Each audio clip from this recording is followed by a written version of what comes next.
All right, going through a dumbbell hip thrust here. So just in terms of the position, again, we want to be finding a bench. We can use the decline bench as well if we want. Putting the dumbbell on, what we're going to do is we're going to shuffle down just so we're on just the back of the shoulder blades here.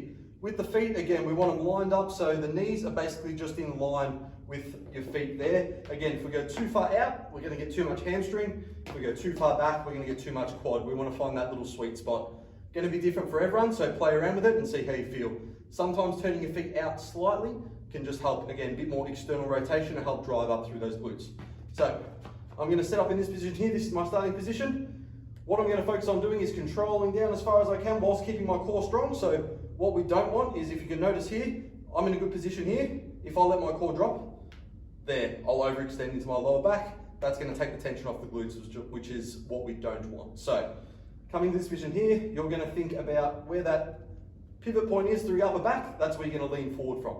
So you're leaning forward, controlling down, core strong, and then you're driving up and getting that nice squeeze at the top. Leaning forward, core strong. So imagine you're trying to slightly turn those feet out and you're trying to really push up to the ceiling, getting nice and tall at the top. Chin remains slightly tucked to keep that neutral spine. Control, drive it up. Last one, keeping tight and driving it up. So the last thing I will mention is a lot of people will tend to overextend at the top and use their lower back. So a lot of people will try and do this. So that's what we don't want. We don't want to be coming back off the bench, overextending and going into our lower back. We want to maintain that neutral spine with that chin and then trying to drive out in front of us with those glutes, and that'll get the maximum contraction there through your glutes.